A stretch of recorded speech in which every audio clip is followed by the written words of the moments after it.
ಬಂಗಾರದ ದಾನಕ್ಕಿಂತ ತಮ್ಮ ಪಿತೃಗಳಿಗಾಗಿ ಪಿಂಡದಾನ ಅಥವಾ ಅನ್ನದಾನ ಮಾಡೋದು ಶ್ರೇಷ್ಠ ಅಂತ ಕರ್ಣನ ಉದಾಹರಣೆಯಿಂದ ನಾವು ಗಮನಿಸ್ಬೋದು.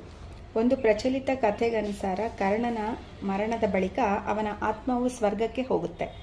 ಆಗ ಅವನಿಗೆ ಭೋಜನಕ್ಕಾಗಿ ಬಹಳಷ್ಟು ಬಂಗಾರ ಮತ್ತು ಆಭರಣಗಳನ್ನು ಕೊಡುತ್ತಾರೆ. ಇದನ್ನು ನೋಡಿ ಕರ್ಣನ ಆತ್ಮಕ್ಕೆ ಪ್ರಶ್ನೆ ಮೂಡುತ್ತೆ. ಆಗ ಅವನು ಇಂದ್ರದೇವನಿಗೆ ಭೋಜನದ ಬದಲು ಬಂಗಾರವನ್ನೇಕೆ ಕೊಟ್ಟಿದ್ದಾರೆ ಅಂತ ಕೇಳ್ತಾನೆ.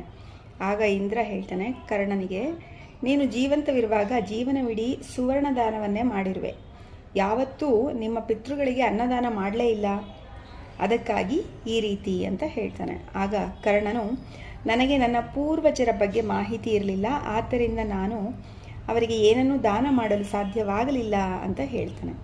ಕರ್ಣನಿಗೆ ಅವನ ತಪ್ಪನ್ನು ಸುಧಾರಿಸಿಕೊಳ್ಳಲು ಒಂದು ಅವಕಾಶವನ್ನು ಕೊಡಲಾಯಿತು ಮತ್ತು ಅವನನ್ನು ಪಿತೃಪಕ್ಷದ 15 ದಿನಗಳವರೆಗೆ ಪೃಥ್ವಿಗೆ ಮರಳಿ ಕಳುಹಿಸಲಾಯಿತು.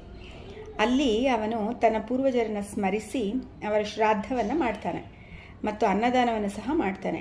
ಹಾಗೆಯೇ ಅವರಿಗೆ ತರ್ಪಣವನ್ನು ನೀಡ್ತಾನೆ.